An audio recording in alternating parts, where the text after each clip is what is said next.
So there's a new report out that, while shocking, shouldn't be hugely surprising to anybody who's been paying attention for the last 6 years. In a new book by Wall Street Journal reporter Michael Bender, Bender writes that Donald Trump told his then chief of staff, John Kelly, in 2018, that Hitler, yes, Adolf Hitler, did a lot of good things. Now, remember that the Wall Street Journal is owned by News Corporation. That's the same company that owns Fox News. This is not some left-wing publication or left-wing reporter. The story goes that this took place during a visit to Europe for the 100th anniversary of the end of World War I. Now, I actually remember this was one of the many disastrous trips that Trump took. And I believe this was the one where he ended up not going somewhere, and they claimed it was because of fog, but he just wanted to hang around and watch Fox News. There was like some wreath laying ceremony, something like that. I believe that's the same trip here. And during that trip, Donald Trump insisted to John Kelly, who at the time was his chief of staff, that, well, Hitler did a lot of good things. The comments reportedly stunned John Kelly.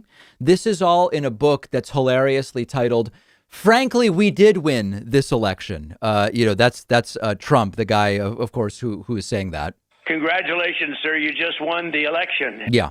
Now, the comment itself is outrageous and stunning. There are rumors that Trump used to keep a copy of Hitler's speeches on his bedside table. Trump doesn't read. That's the one thing that makes me doubt that, but it's certainly possible. But the context here is actually even more interesting. Trump apparently blurted this out during the trip when John Kelly started explaining basic history to Trump. I guess, as was frequently done, before an event, people around Trump would try to give him a little information about how the world works so that he would maybe be able to avoid humiliating himself. And in so doing, John Kelly reminded Trump what were the different countries on each side of World War I. And then Kelly explained how World War I connected to World War II and, of course, the Holocaust and the atrocities of Adolf Hitler. And in that context, Trump's contribution, Trump's interjection was, well, Hitler did a lot of good things. It's an American president, folks, reportedly saying this. Now, of course, Trump's new spokeswoman, Liz Harrington, says it's all made up. She says, quote, "This is totally false. President Trump never said this. It is made up fake news, probably by a general who was incompetent and was fired."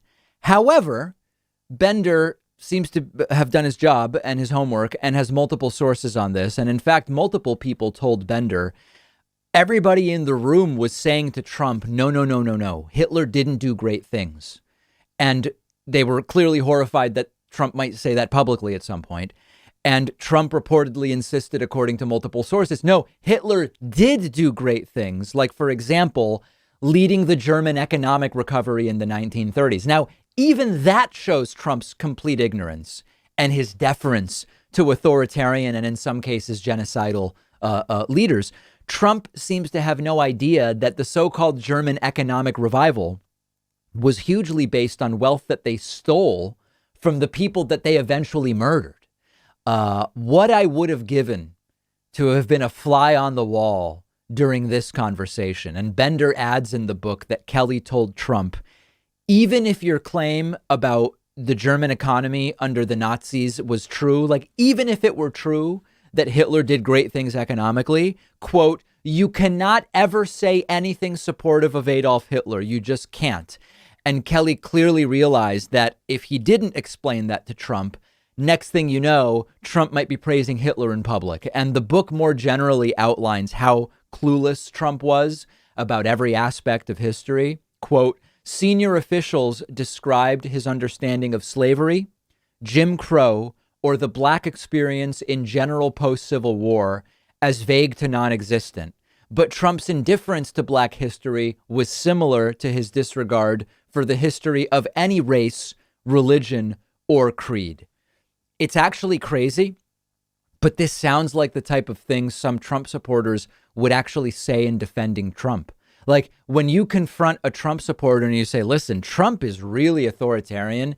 His tendencies are like Duterte and they're like Kim Jong-un and they're like Putin. And, you know, some aspects are even Hitlerian in some way.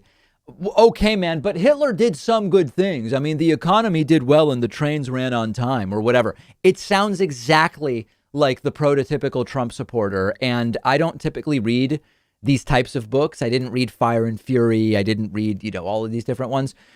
Frankly, we did win this election. Sounds like one I may actually want to look at, but certainly nothing. It's shocking, but it's not a surprise if you've been following Donald Trump for as long as anybody who's been following American politics has been doing it. And curious to see if Trump will say anything about it himself.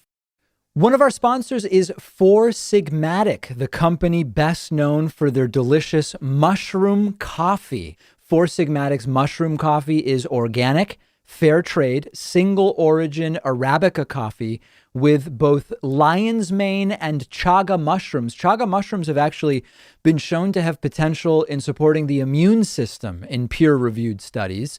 I've been drinking Four Sigmatic coffee a lot lately. It actually doesn't taste anything like mushrooms. It just tastes like any delicious coffee, but it's really easy on my stomach, doesn't give me any jittery feeling or a midday crash.